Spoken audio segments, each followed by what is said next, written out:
Under the bright midday sun on the Masai Mara grasslands in Kenya, an African porcupine stands still on the bank of the Talek River, its back covered in black and white quills fanned out like a cloak. It only seems like a root eater, waddling, slow, no speed, no fangs.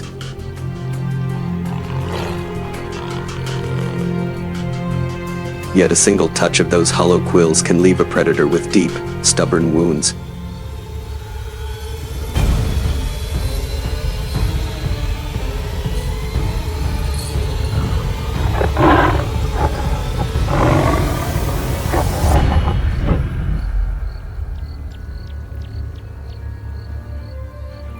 How did a creature that looks this clumsy end up on the do not try list for experienced lions and leopards?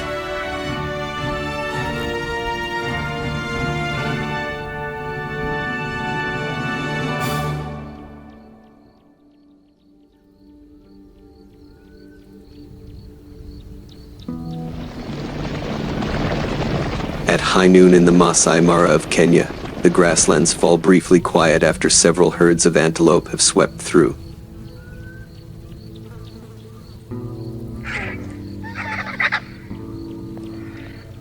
An African porcupine climbs out of an old aardvark burrow and steps silently onto an open patch of ground beside the Talek River.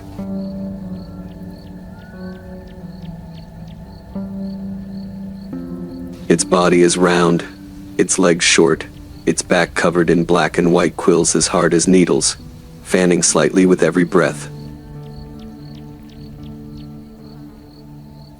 It digs for roots and gnaws on a dry bone to top up its calcium, the crunching sound ticking steadily under the sun. Few would guess that this waddling creature in broad daylight belongs to one of Africa's largest rodents, weighs about as much as a dog, and usually spends the day hidden underground, coming out only when the heat softens or after dark.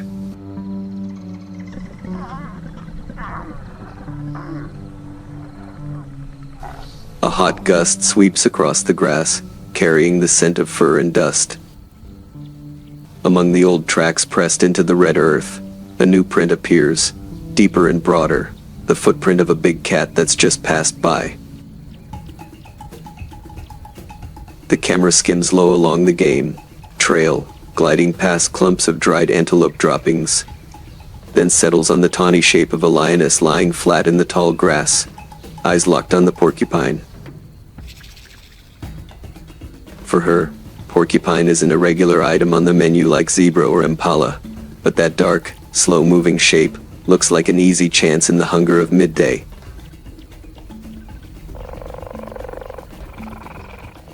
The air seems to slow for a beat. Only the soft buzz of insects and the faint drip of water from a distant bend of the Talek remain. The porcupine keeps its head down, but its back begins to arch higher, not from fear, but as an automatic response when it feels something moving in the air. Its hearing is far better than its clumsy frame suggests, small ears tuned to low, heavy sounds, like weighted footsteps on the ground. It pauses for half a second, tests the scent, then changes course, shuffling out into a more open patch where it can swing its back around with ease. This is when its armor truly comes into play. The rustle of grass behind it announces the moment of impact. The lioness presses herself even lower. Each padded step lands without a clear sound, only a slight shiver through the dry stems. When the distance is right, she explodes forward, her dark gold body launching like an arrow.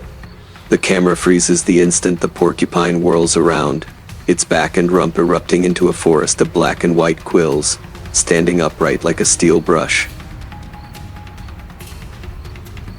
Its tail vibrates hard, hollow quills knocking together with a dry rattle, like a warning shaker in the grass.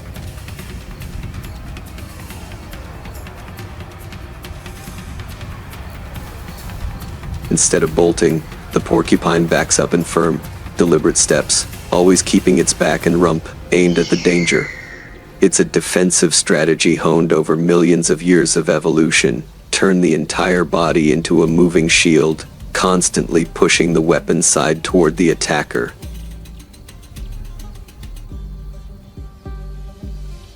The lioness comes in from the flank, trying to hook at the head or the belly, the softer zones with fewer quills. But just as her claws reach in, the porcupine snaps backward with a powerful shove, driving the cluster of short, thick hip quills into her chest and front leg. At such close range, the loosely rooted quills pop free from the porcupine's skin and sink deep into the soft flesh on the other side.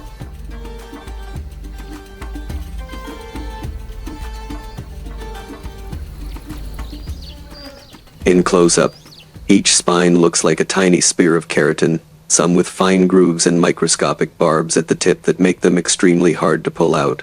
Contrary to the old shooting quills myth, porcupines don't fire them like arrows, they simply need to get close enough to hit.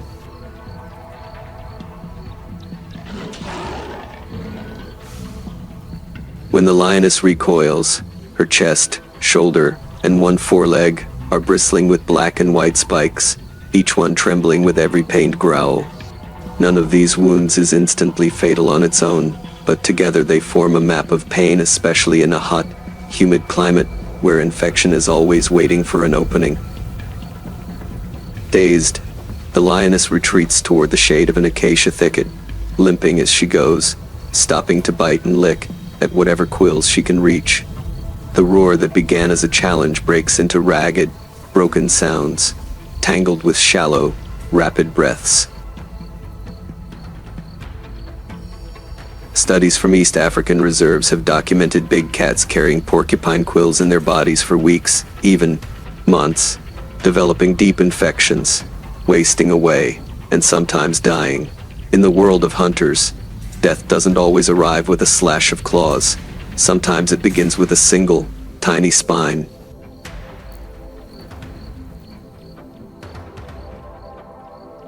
The porcupine holds its ground for a few seconds, quills still raised, ears tilted toward the noise of the retreating predator. When the distance feels safe, it slowly lets the spines sink back down, its outline shrinking, until it once again looks like a messy black and white bundle of fur. A few shed quills lie scattered on the soil, the physical traces of the encounter, and will soon be replaced as new ones grow in.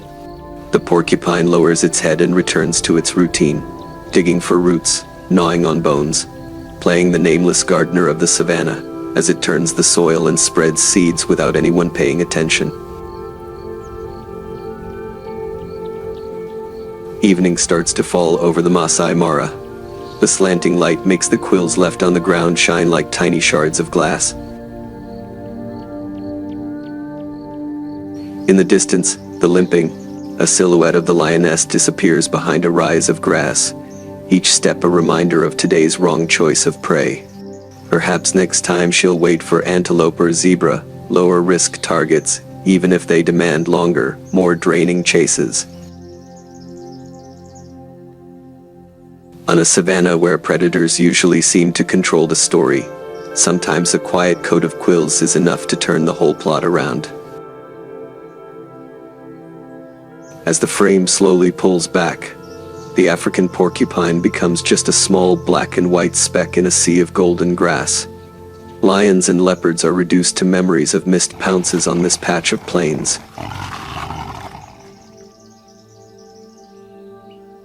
In a world where speed and muscle usually take center stage, one quiet question hangs over the fading sky. In the race for survival, is it really teeth and claws that matter most? Or the silent defense is strong enough to make even a king step back?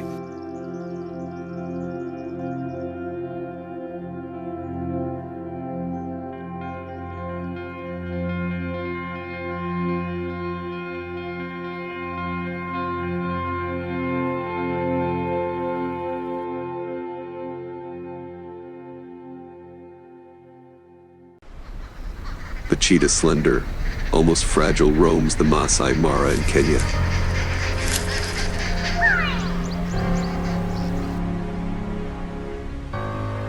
It lacks the bulk of a lion. It lacks the crushing jaws of a leopard. Yet it carries a weapon no other predator can match. Pure speed.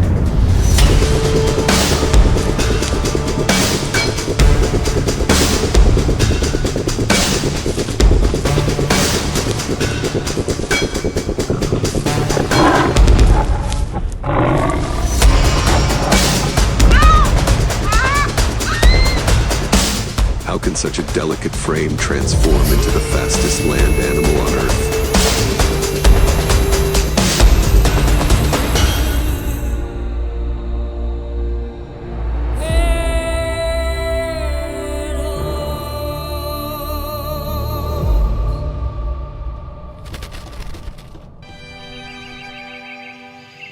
At dawn on the Serengeti plains of northern Tanzania,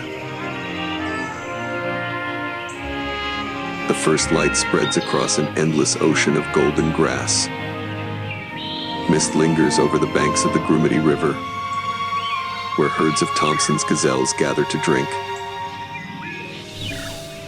The scene looks calm, yet danger waits in silence.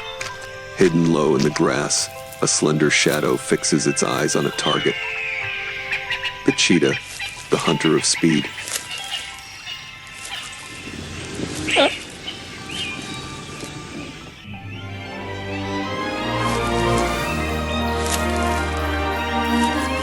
Unlike lions that vanish into tall grass, or leopards that perch high in the acacia trees,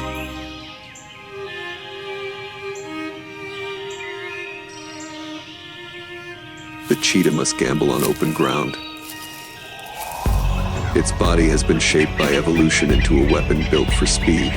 A long, flexible spine like a spring, light bones, slim legs, a tail that works like a rudder, and an oversized chest to house powerful lungs and a racing heart.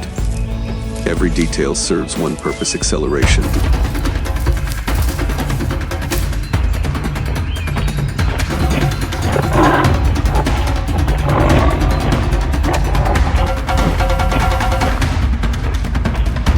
This is the fastest land animal on Earth, capable of breaking 100 kilometers an hour. Yet that burst lasts less than a minute. Beyond that, the body overheats and the engine fails. This female has been watching the gazelles since sunrise. She singles out a young one straying from its mother. Her chest rises, then explosion. In just 3 seconds, she reaches the velocity of a sports car at full throttle.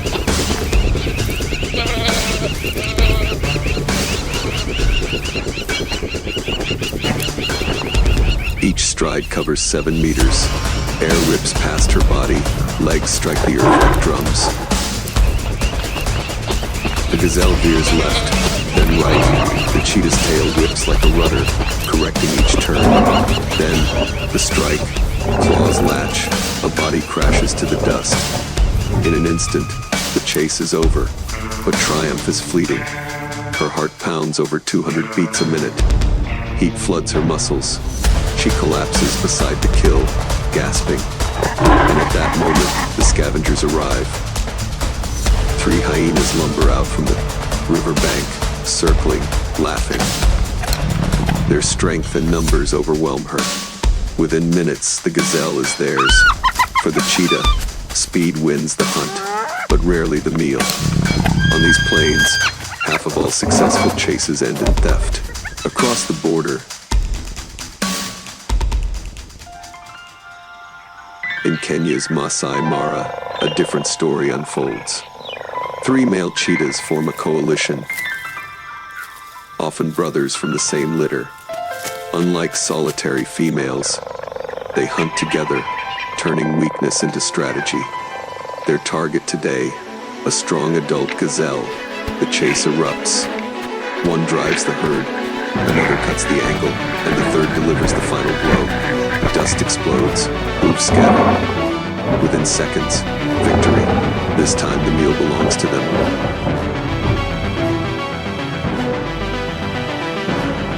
Cooperation, rare among big cats, has tipped the balance.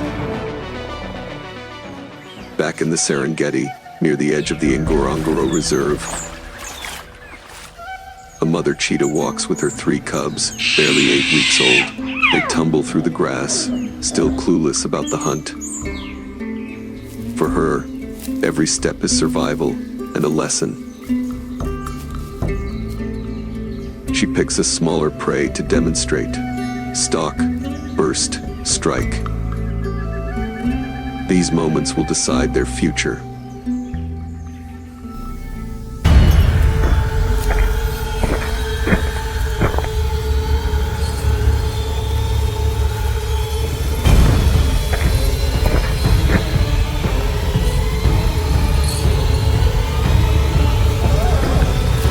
The odds are brutal. Up to 70% of cubs die in their first year, taken by lions, hyenas, even eagles. Those who survive carry the legacy of speed. Yet speed is always a gamble.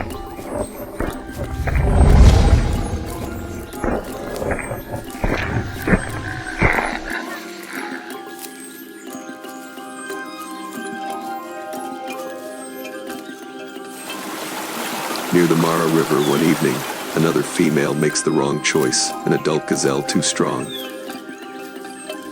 The chase drags on beyond a minute. Her stride falters, her lungs scream, her body overheats. She stumbles, collapses, gasping in the dust.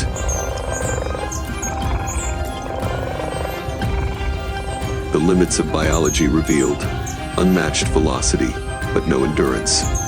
That is the price of extreme evolution.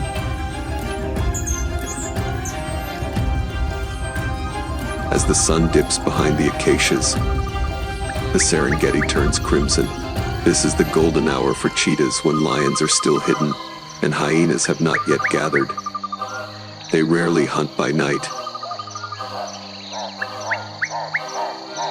Their eyes cannot pierce the darkness like true nocturnal hunters. Instead,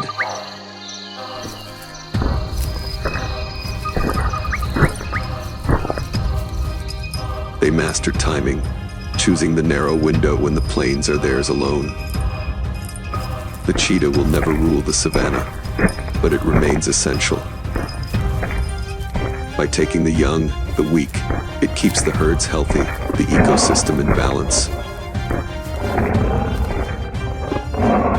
Its fragile presence is proof that survival does not always belong to the strongest. Sometimes it belongs to the swiftest.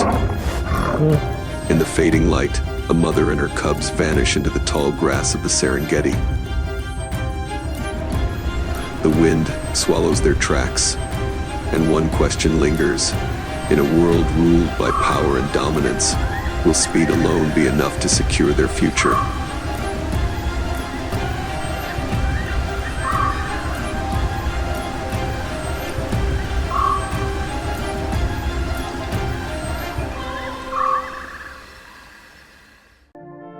Komodo Island, set in the middle of the Flores Sea, Indonesia.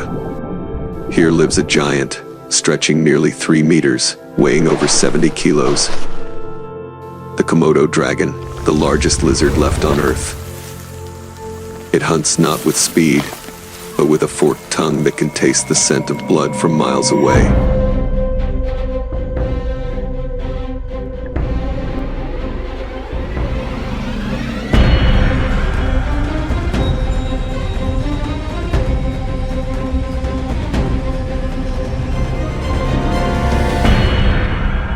How did such a seemingly slow creature rise to rule one of the harshest island chains on the planet?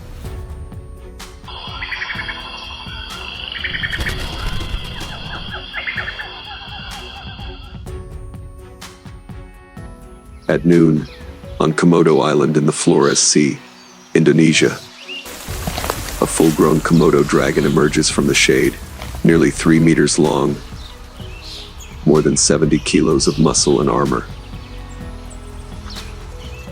Each heavy step presses deep into the red earth. Its forked tongue flickers, tasting the air.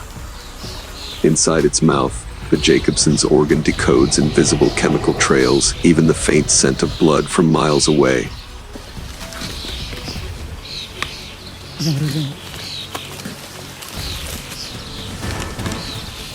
In the sparse forests of Lo Liang, a mountain goat grazes in silence.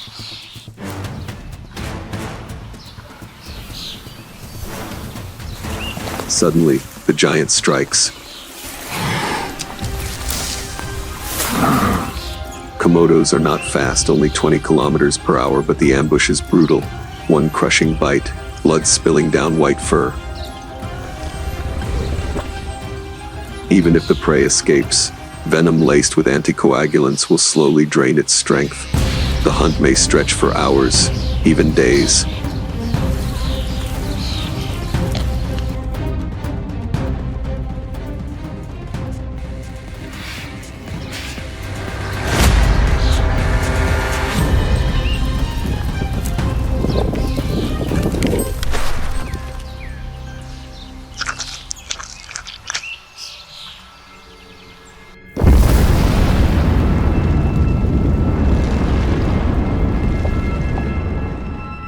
Night falls on Rinka Island.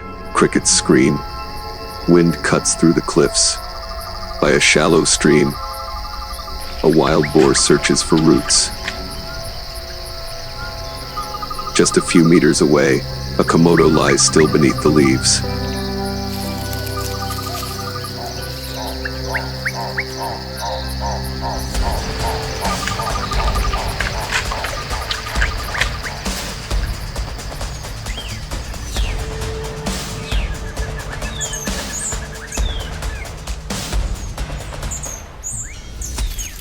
Then an explosion of sand, a violent roar. Hooked teeth sink into flesh, bones snap like twigs. Its bite is stronger than any human could withstand. Recent studies reveal toxins in its saliva thin.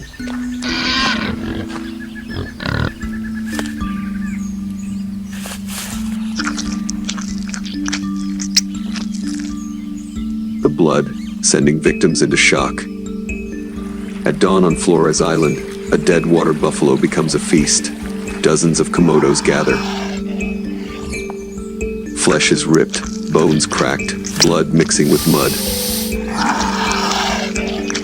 There is order in the chaos. The largest eat first, the smaller ones wait. Komodos are not only hunters, they are nature's cleaners, stripping carcasses before disease can spread.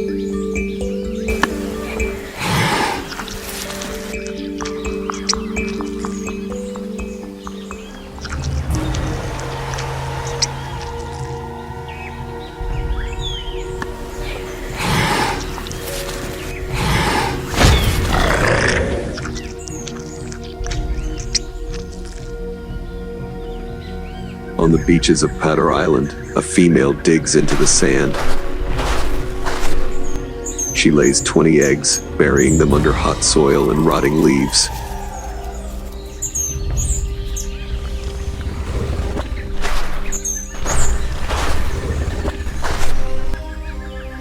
Yet danger comes not only from outside, but from her own kind.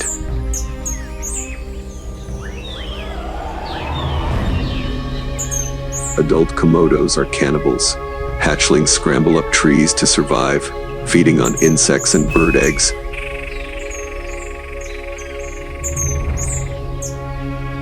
Avoiding the deadly ground until they grow strong enough to descend. In the dry season, the heat scorches the land above 40 degrees Celsius.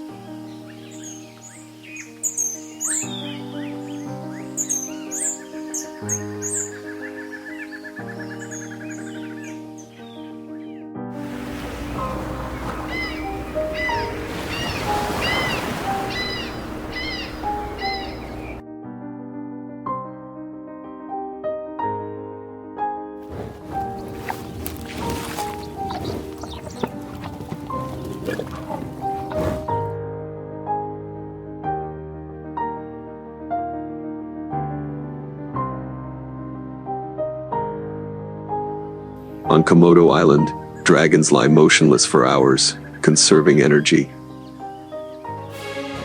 Cold-blooded, their bodies rely on the sunday.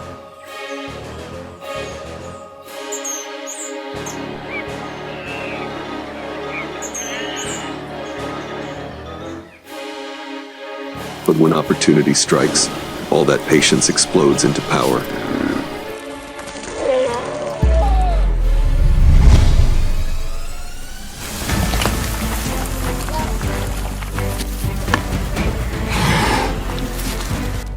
At a dried-up riverbank, a thirsty buffalo lowers its head.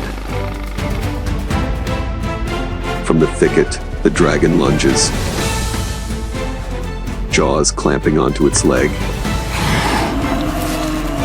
The buffalo thrashes, blood spraying. It may flee for hours, even days, but the trail of blood is a promise. The dragon will follow.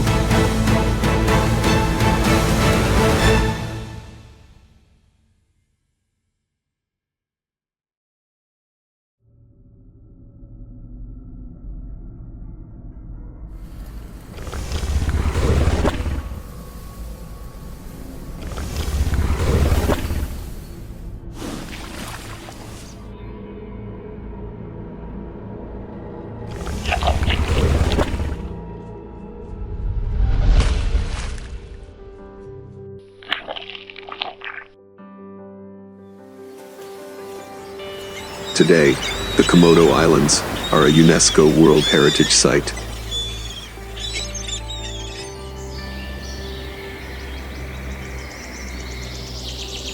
Yet only a few thousand dragons remain.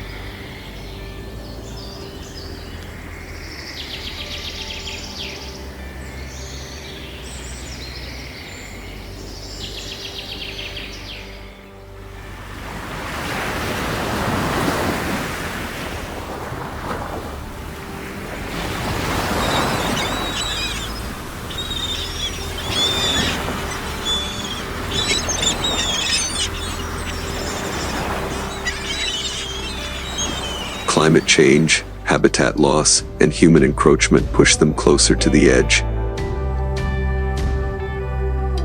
In fading light, it stands like a living relic of prehistory. The question remains, can this primeval hunter endure, or will it fade as the last echo of the past?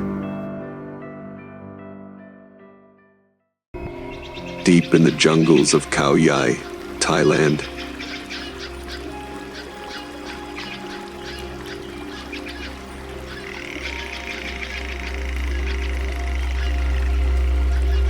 a shadow slides silently across the forest floor. It is the king cobra, the longest venomous snake on Earth.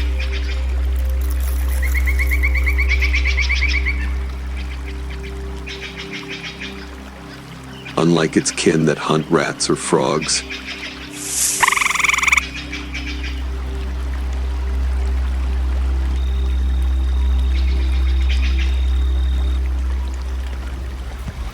this giant feeds on its own kind. A ruthless choice, yet one that crowns it as ruler of the reptile world.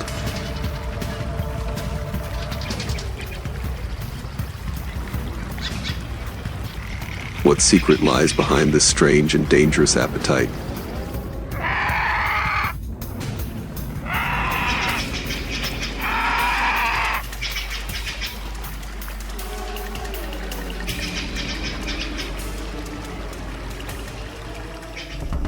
In the rainforests of Kerala, India, the air is heavy with moisture. Cicadas buzz endlessly, hidden in the dense shadows.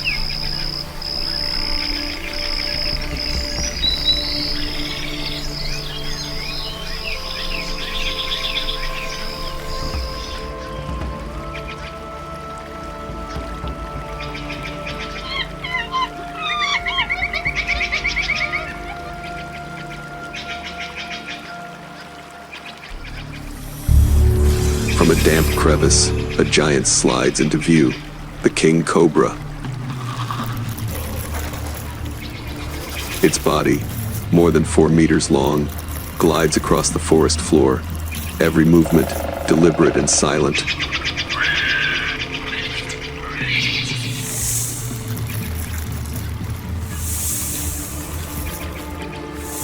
The forked tongue flickers, tasting the air.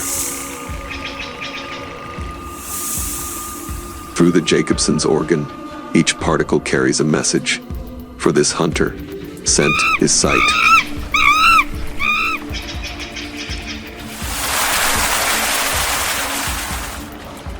Among massive roots, a young crate slithers. It moves slowly, unaware of what lurks nearby. The cobra rises, hood flaring. It strikes with the speed of a spear. One deep bite, then it retreats, waiting. The venom does the rest. Unlike pythons that crush their prey, the cobra conserves its strength. It waits as the victim trembles, then stills, a strategy perfected over millions of years.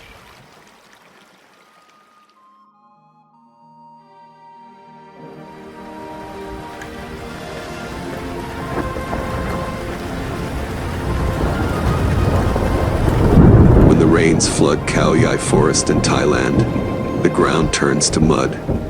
A large monitor lizard crawls through the dripping leaves. But just meters away, death waits. The lizard is powerful, armed with claws and sharp teeth. Yet a single bite from the cobra is enough. Its venom attacks the nervous system, paralyzing muscles, silencing the lungs. Within minutes, the struggle is over.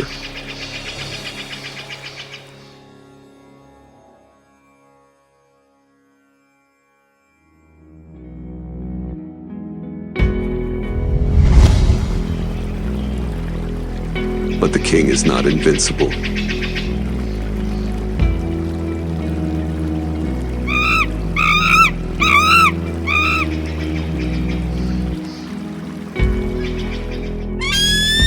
In the skies of Myanmar, the crested serpent eagle scans the canopy.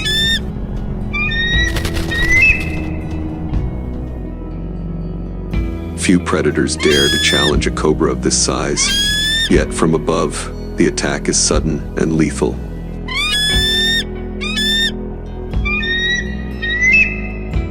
On the ground, another enemy waits, the mongoose. Small, fast, immune enough to survive a bite. These two adversaries, bird and mammal, are part of the eternal balance. Even a king must live with fear.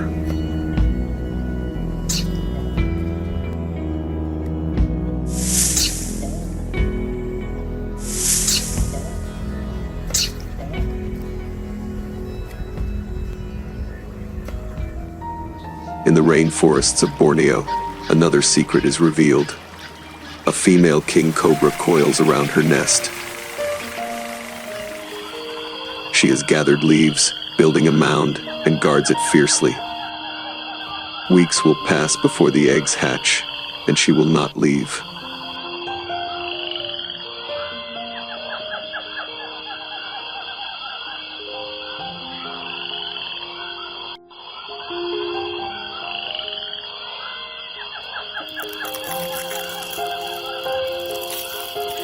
Among snakes, this devotion is rare.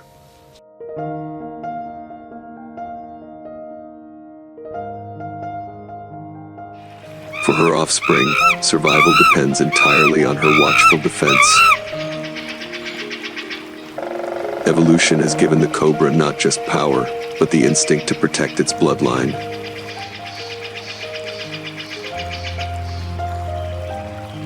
Dusk falls over the red earth of Laos. The cobra's shadow stretches long across the forest floor. Tonight, it does not hunt. It moves slowly, fading into the darkness, leaving only silence in its wake. The jungle remembers its presence. Fear lingers, even after the serpent is gone. From Kerala to Khao Yai, from Myanmar to Borneo, the king cobra's story is one of power, danger, and survival. Apex predator, devoted parent, vulnerable prey, its life is a paradox. But the greatest threat does not come from eagle or mongoose. It comes from us. Roads cut through its forest, Farms replace its hunting grounds, villages spread across its kingdom.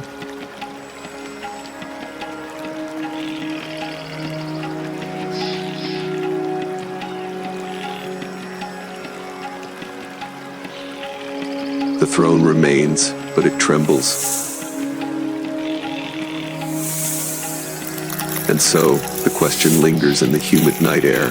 How much longer will the jungle echo with the silent passage of the king cobra?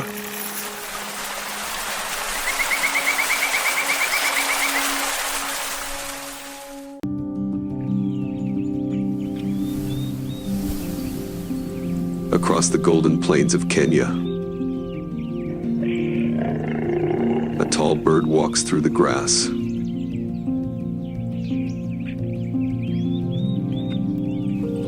Not a crane, not an eagle. Its crest rises with the wind, eyes locked on the trembling earth below. It doesn't fly, it hunts, not with its beak, but with its feet. This is the secretary bird, the serpent slayer of Africa. What drives a creature born to soar, to fight on the ground instead?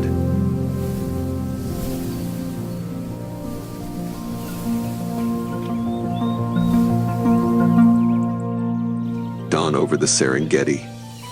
The first light drips through the acacia trees, painting gold across the bird's feathers.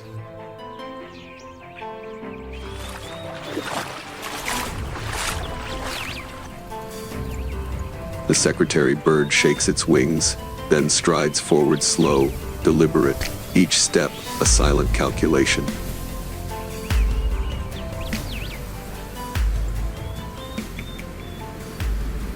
This is its kingdom, an endless battlefield of heat, dust, and survival.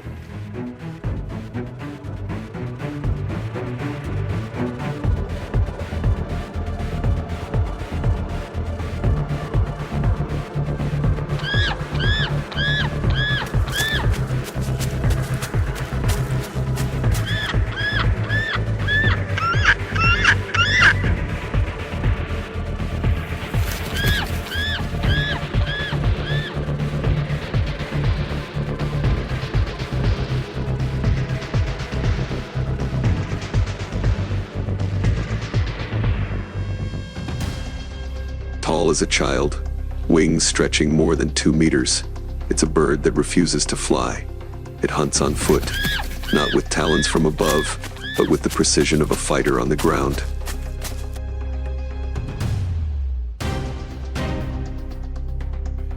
Every strike of its leg can hit at nearly 50 kilometers per hour, enough to crush a skull in one blow.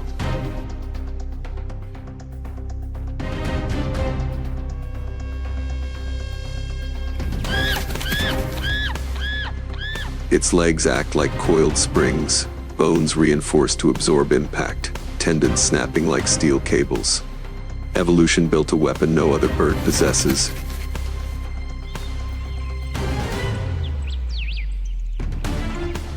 Near Lake Naivasha, a black mamba slides through the scorched grass. The bird doesn't retreat. It circles, eyes locked. The snake lifts its head, spreads its hood, a warning too late.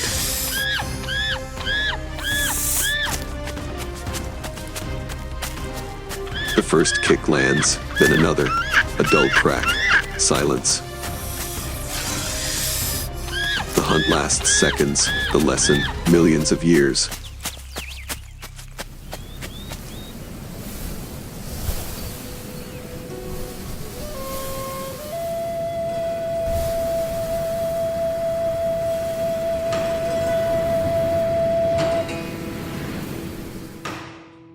The secretary bird is patience made flesh.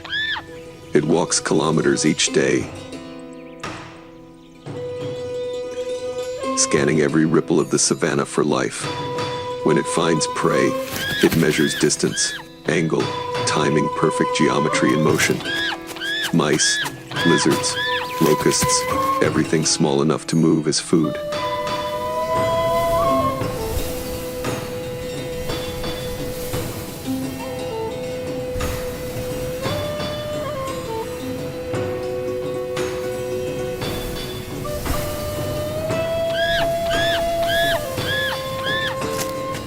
Sometimes it stamps on the earth until burrows collapse, and life beneath the soil trembles to the surface.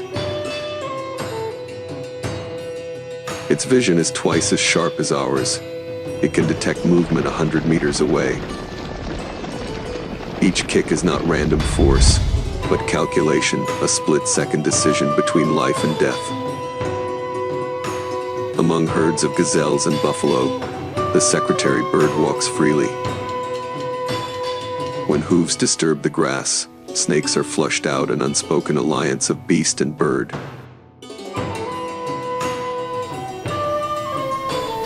Both maintaining the balance of the plains.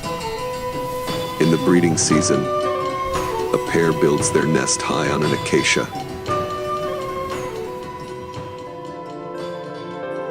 A circle of dry branches, 2 meters wide, strengthened year after year, memory woven into wood. Both parents share everything: hunting, guarding, feeding. Their calls echo rough and low, a language only they understand.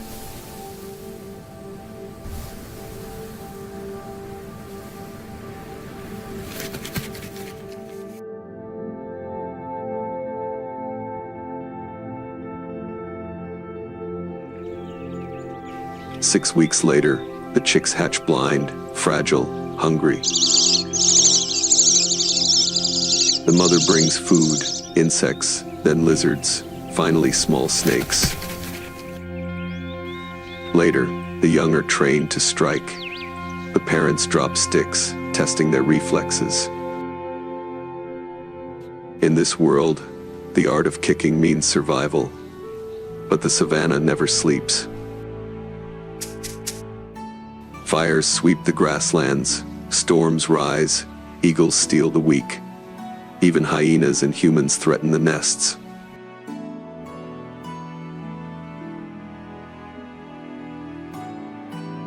Yet this bird endures.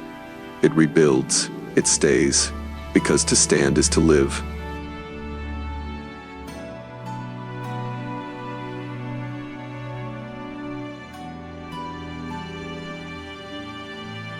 At dusk, the Serengeti glows in red dust.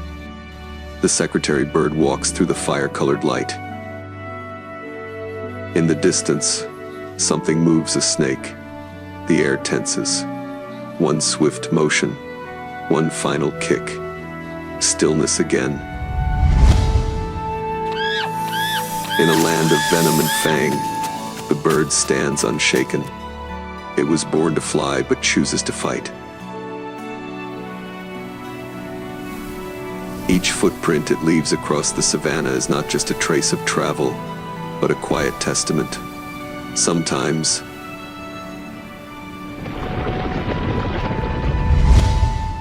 the greatest power of nature is not the wings that lift us, but the courage to remain on the ground.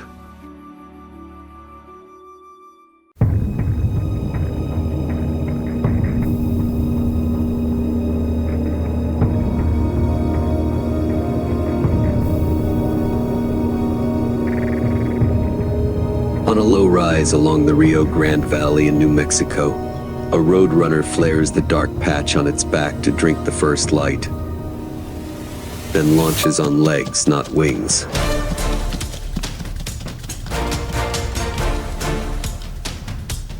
X-shaped footprints stitch the sand.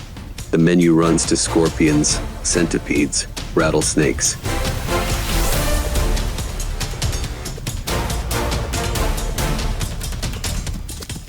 How does a small, ground-running bird rule a landscape built on venom, and what timing lets it slip past hollow fangs in a single breath?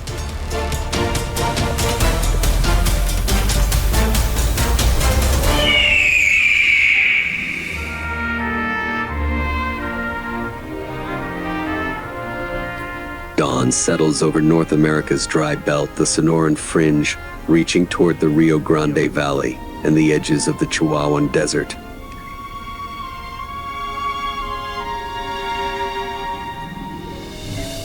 The chill of night lifts. A roadrunner stands on the sandy lip of a dry wash, flaring the dark patch on its back to drink the first light.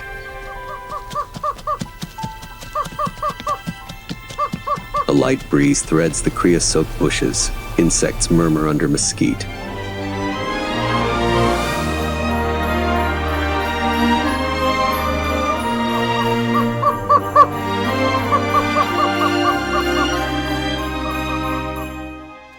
Short steps begin, the long tail working like a rudder, a neat line of X-shaped tracks stitched into the sand.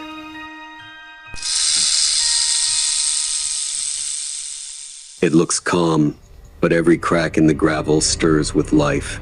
A whiptail lizard, a desert scorpion, a red centipede, even a rattlesnake warming beneath a sunlit rock.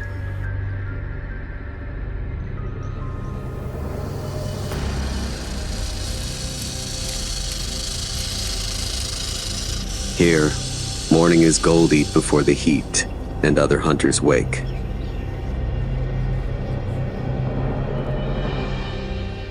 Biologically, the roadrunner uses sunbathing as a charger.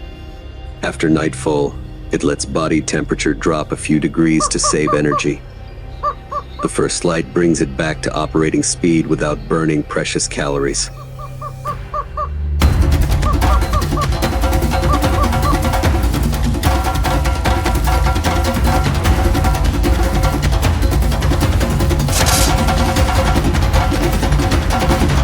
Zygodactyl feet 2 toes forward, 2 back bite into loose ground, and those X tracks make pursuit harder by hiding direction.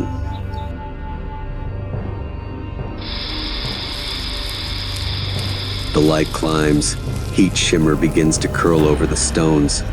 The roadrunner hunts by sea, burst, finish.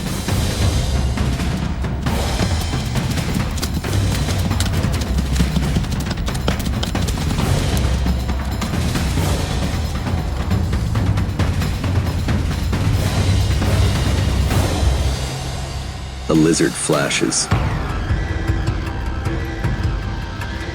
The neck tucks for half a beat, then the bird snaps forward, the beak striking clean as a finger snap.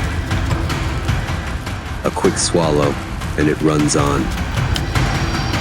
At the edge of an ocotillo clump, a scorpion lifts its tail through leaf litter. A flick of the eye. The bird changes angle to cut it off, drives the bill into the last segment where the sting sits, then slams the prey against the sand a few times to neutralize before swallowing. Along the thicket's rim, a dry rattle lights up. The snake is close. The roadrunner shortens stride, drops a shoulder, slides left as if testing a brake line. Between barbed chawla, it holds distance and waits for a scene. In hard numbers, a rattlesnake strike lasts under 1/10 of a second. Venom needs time to diffuse through tissue. The roadrunner's answer is to shrink contact time toward 0. Hit a vital point. Exit immediately. Give the toxin no window to work.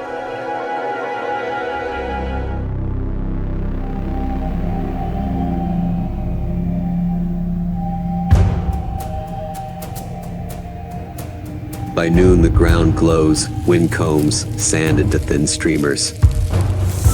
At the edge of a dry wash near the Gila River, a western diamondback shows itself, body coiled, head lifted. The rattle beats like dry rain. The roadrunner circles wide, tail flicking to stabilize, eyes pinned to the neck. It feints right, cuts across the left shoulder.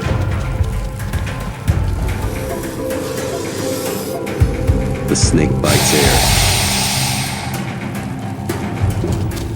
The bird pivots, makes a short hop, clamps the bill just behind the skull, and is gone before the coil can close. Sand sprays. The tail kicks like a spring, the body spins around a pinned foot.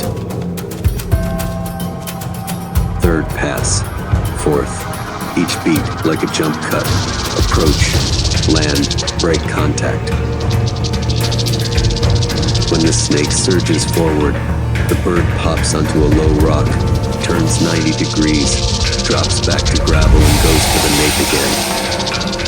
Slaps of hide on stone ring out. After several rounds, the snake's muscles lose tone, the black tongue withdraws. The bird lines the head for a clean swallow. If the snake is too large, it tears sections and ferries them to a thorny hide. Danger crosses the scene in a separate thread, soft footfalls of a coyote on the slope. The roadrunner hugs the chala's shade, sprints, carves through a narrow slot, spine snag fur but slide off feathers. The threat fades, and the duel resumes. Field notes show that roadrunners sometimes work in pairs on a snake. One distracts, the other strikes the weak point, but most finishes are solo, built on speed, angle, and the habit of hit and clear.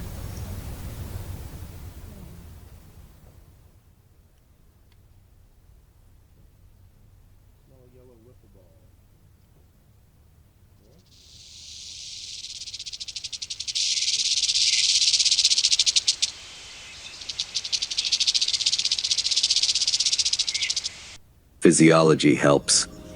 A nictitating membrane flashes to guard the cornea from spines and flying grit. The long tail acts as a stabilizer, letting the bird change direction almost instantly without losing drive.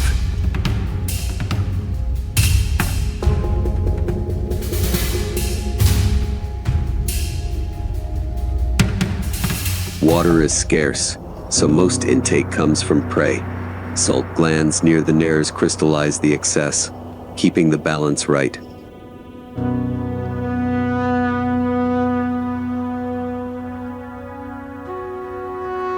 The sun tilts honey-colored, heat drains from the ground.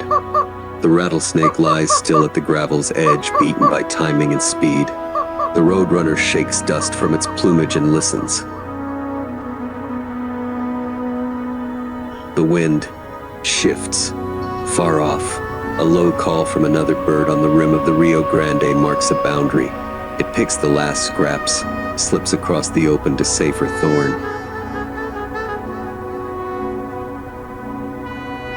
With dusk going violet, the bird hops to a low perch to roost. Metabolism eases. Body temperature dips again to save tomorrow's fuel. Below, the mirage fades, but fresh X tracks remain on the sand like hurried questions. The desert passes no verdict, it sets terms. If, on some day, speed drags for half a beat and venom gains half a second to spread, does the balance tip or does perfect timing still keep the roadrunner on the safe side of the line?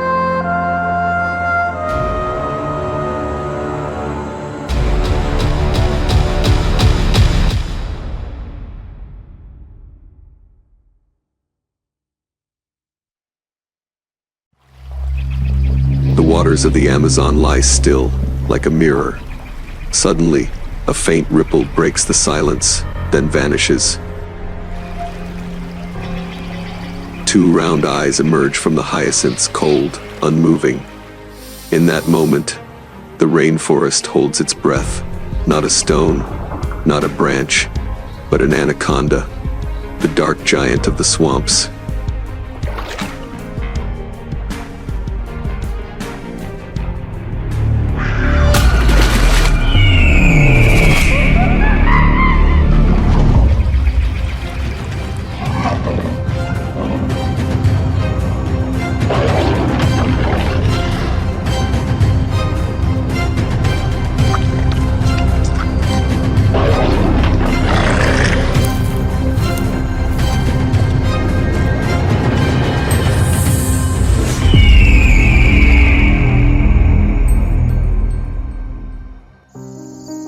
It waits, one mistake from its prey, and the river will explode. Who will survive when this giant strikes? In the Orinoco Basin, on the border of Venezuela and Colombia, The first light of day spreads across brown-red waters. A peaceful scene unfolds. Catfish stir below, kingfishers dive like arrows.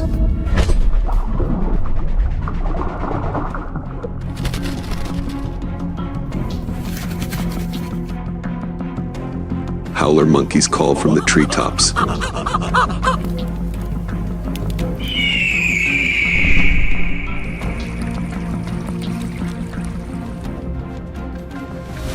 Yet beneath the surface, the green anaconda, the largest snake on Earth, remains motionless. Some reach 8 meters, weighing over 200 kilos. Their dark green scales, mottled with black, render them almost invisible. In rivers, marshes, and flooded forests,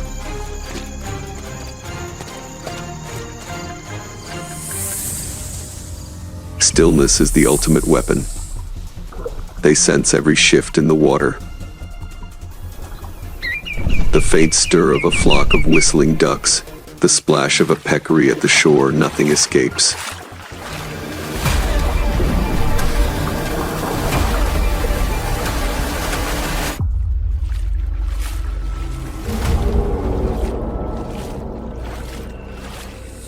Anacondas don't need to hunt daily. One great meal can sustain them for weeks, even months. That is why each ambush is a razor's edge between success and starvation.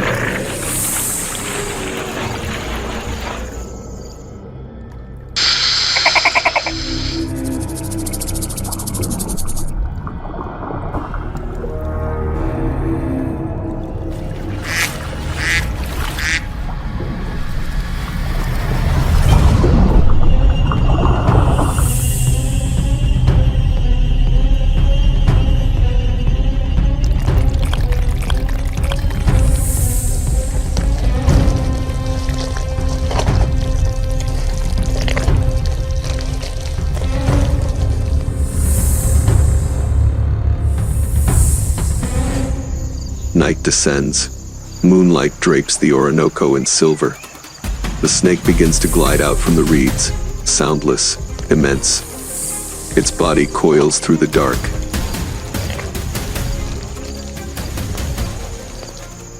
Then prey appears. A capybara, the world's largest rodent, steps down to drink.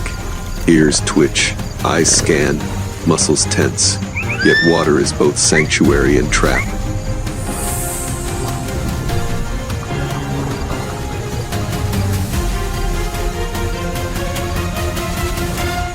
In a flash, the river erupts. The anaconda lunges, coils clamping around the capybara. The squeeze crushes its chest, stealing every breath. No venom, no fatal bite, only raw muscle.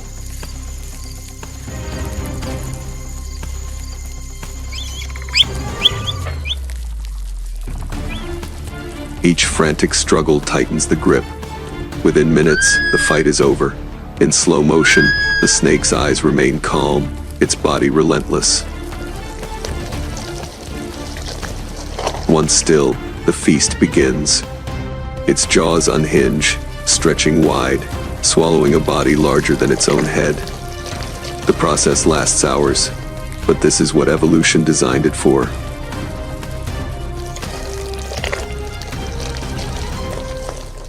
Yet in the Amazon, no hunt is guaranteed. Even giants face danger. In Brazil's Pantanal wetlands, another predator lurks. The black caiman.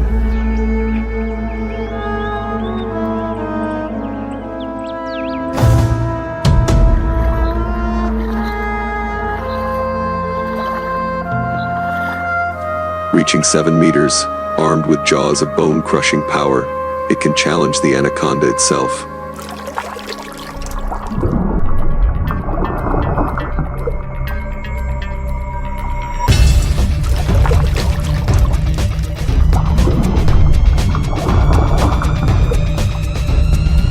As the snake constricts its prey, a surge of water announces the caiman's arrival. The river churns into chaos. Two titans collide beneath the murk. The caiman snaps, searching for a grip. The anaconda coils tighter, refusing to surrender its kill. A brutal contest of power. The caiman has bite force unmatched, but the snake has flexibility and water's embrace.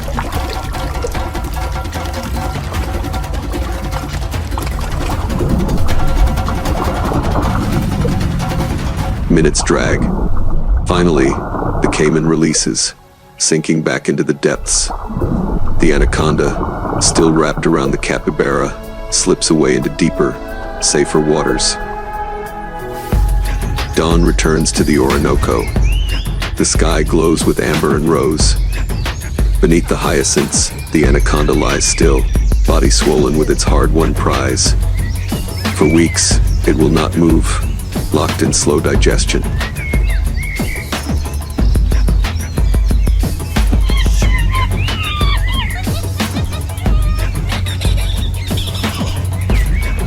Around it, the forest continues.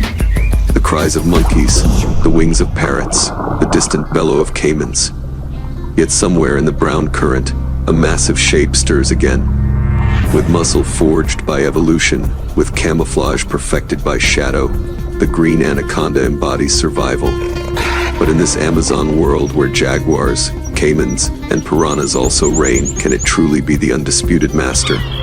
That question lingers, like the endless whisper of the rainforest, long after the screen fades to black.